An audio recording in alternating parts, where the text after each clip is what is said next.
ನಿರಂತರವಾಗಿ 3 ತಿಂಗಳಿಂದ ಲೀಲಾ ಹಾಗೂ ಮಂಜು ಅಂತ ಪ್ರತಿಯೊಂದು ಮಾಧ್ಯಮಗಳಲ್ಲಿ ಇವ್ರ ಸಮಸ್ಯೆನ ತಗೊಂಡೋಗಿ ಅವ್ರ ಪ್ರಚಾರಕ್ಕೆ ಬೇಕಂತ ರೀತಿಯಲ್ಲಿ ಹೆಚ್ಚಿನ ಸಂಖ್ಯೆಯಲ್ಲಿ ವೈರಲ್ ಮಾಡ್ಕೊಳ್ಳುವಂತ ಕೆಲಸ ಮಾಡ್ತಾ ಇದ್ರು. ಬಟ್ ಇವರಿಬ್ಬರ ಜಗಳದಲ್ಲಿ ಮಕ್ಳು ಬಡವರಾಗಬಾರ್ದು, ಮಕ್ಳು ಅನಾಥರಾಗಬಾರ್ದು ಅಂತ ಒಂದೇ ಒಂದು ಕಾರಣಕ್ಕೆ ಏನ್ ರೀಸೆಂಟ್ ಆಗಿ ಮಂಜು ಅವರು ಒಂದು ವಿಡಿಯೋ ಮಾಡಿ ವೈರಲ್ ಆಗಿದೆ, ನನ್ ಮಕ್ಕಳನ್ನ ಕೊಡಿಸ್ಬಿಡಿ ಅಂತ.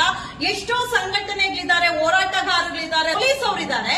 ಯಾರು ಸಹ ಈ ಮಕ್ಕಳನ್ನ ಗಂಡ ಹೆಂಡತಿನ ಒಂದು ಮಾಡುವಂತ ಕೆಲಸ, ಇವಳೇನ್ ಒಳ್ಳೆ ಕೆಲಸ ಮಾಡಿದಾಳಲ್ಲ, ಇವಳು ತಪ್ಪು ಕೆಲಸ ಮಾಡಿದಾಳೆ, ಇವನು ತಪ್ಪು ಕೆಲಸ ಮಾಡಿದ್ದಾರೆ. ಬಟ್ ಇವ್ರಿಬ್ರಿಂದ ಮಕ್ಕಳ ಬಲಿ ಆಗುವಂತದ್ದು ಮಾಡಬಾರ್ದು ಅಂತ ಯಾರಾದ್ರೂ ಒಬ್ರು ಜವಾಬ್ದಾರಿ ತಗೊಂಡು ಇವ್ರನ್ನ ಒಂದು ಮಾಡುವಂತ ಕೆಲಸ ಮಾಡಿದಾರ?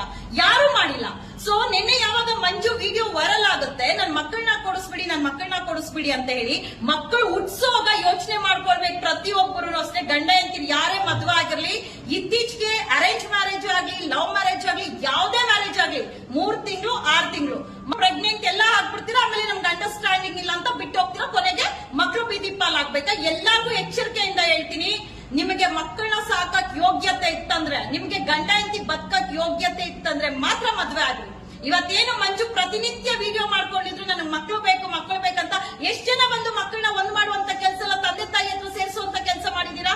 ಎಲ್ಲಾರು ಅವ್ರು ಬೇಕಾದಂತ ರೀತಿಯಲ್ಲಿ ಶೇರ್ ಮಾಡ್ಕೊಂಡಿದ್ದೀರಾ ಹೊರತು ಯಾರು ಜವಾಬ್ದಾರಿ ತಗೊಳ್ಳುವಂತ ಕೆಲಸ ಮಾಡಿಲ್ಲ.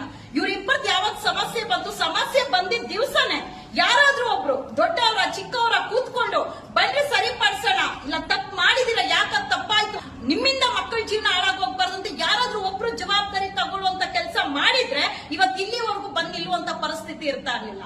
ಲೀಲಾ ಮಾಡಿದಂತ ತಪ್ಪು, ಮಂಜು ಮಾಡಿದಂತ ಇಬ್ಬರು ತಪ್ಪು, ಆಮೇಲೆ ಅವ್ರು ಯಾರೋ ಸಂತು ಮಾಡಿದಂತ ತಪ್ಪು ರಾಜ್ಯಾದ್ಯಂತ ವೈರಲ್ ಆಯ್ತು ಹೊರತು ಬೀದಿ ಪಾಲಾಗಿದ್ದು ಮಕ್ಕಳ ಜೀವನ, ವಿದ್ಯಾಭ್ಯಾಸ ಹೋಯ್ತು, ತಂದೆ ತಾಯಿ ಪ್ರೀತಿ ಹೋಯ್ತು. ತಿಳಿಯ ಯಾರಿದ್ದಾರೆ, ಲೀಡರ್ಸ್ ಇದ್ದಾರೆ, ಅವರು ಸಹ ಕಾಲ್ ಮಾಡಿ ಹೇಳಿದ್ರು ಸಾಧ್ಯ ಆದ್ರೆ ಮಕ್ಕಳನ್ನ ಸೇರಿಸುವಂತ ಕೆಲಸ ಮಾಡಿ ಅಂತ ಹೇಳಿ. ನಾನ್ ಲೀಲಾ ಕಾಲ್ ಮಾಡಿದೆ, ಮಕ್ಕಳು ಗಂಡ್ ಮಕ್ಳು ತಂದೆ ಹತ್ರ ಇರ್ಲಿ, ಹೆಣ್ಮಕ್ಳು ನಿನ್ನ ಹತ್ರ ಇಟ್ಕೋ, ಮಕ್ಕಳು ನಿಮ್ಮಿಬ್ಬರ ಜಗಳಕ್ಕೆ ಮಕ್ಕಳು ಅನಾಥ ಆಗ್ಬಾರ್ದು ಅಂತ ಹೇಳಿ ಇವತ್ತು ಮಕ್ಕಳನ್ನ ಇಬ್ಬರು ಗಂಡ್ ಮಕ್ಕಳನ್ನು ಮಂಜು ಜೊತೆ ಕಳ್ಸಿಕೊಡ್ತೀನಿ. ಅದರಲ್ಲಿ ಮಕ್ಕಳಿಗೆ ತಂದೆ ತಾಯಿ ಮಂಜು ಲೀಲಾನೆ, ಈ 3 ಜನ ಮಕ್ಕಳೇನಿದ್ದಾರೆ, 3 ಜನ ಮಕ್ಕಳಿಗೆ ಅಪ್ಪ ಅಮ್ಮ ಲೀಲಾ ಮತ್ತೆ ಮಂಜುನೆ.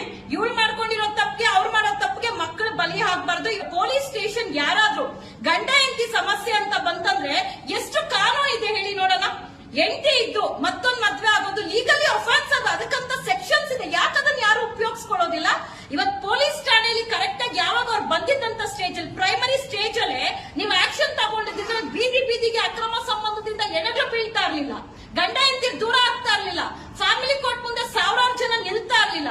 ಕಾನೂನು ಇದ್ರೇನು ಸಹ ಅದನ್ನ ಉಪಯೋಗಿಸ್ಕೊಳ್ಳುವಂತ ಕೆಲಸ ಪೊಲೀಸ್ ಅವ್ರು ಮಾಡ್ತಾರೆ. ಯಾಕೆ ಹೇಳಿ, ನಿಮ್ಮಲ್ಲೇ ಅಕ್ರಮ ಸಂಬಂಧಗಳು, ನಿಮ್ಮಲ್ಲೇ 2 ಮದ್ವೆಗಳಿರುತ್ತೆ. ಇನ್ನು ಇದನ್ನ ಸಮಸ್ಯೆ ಬಗೆಹರಿಸ್ಕೊಳ್ಳಕ್ಕೆ ಯಾವ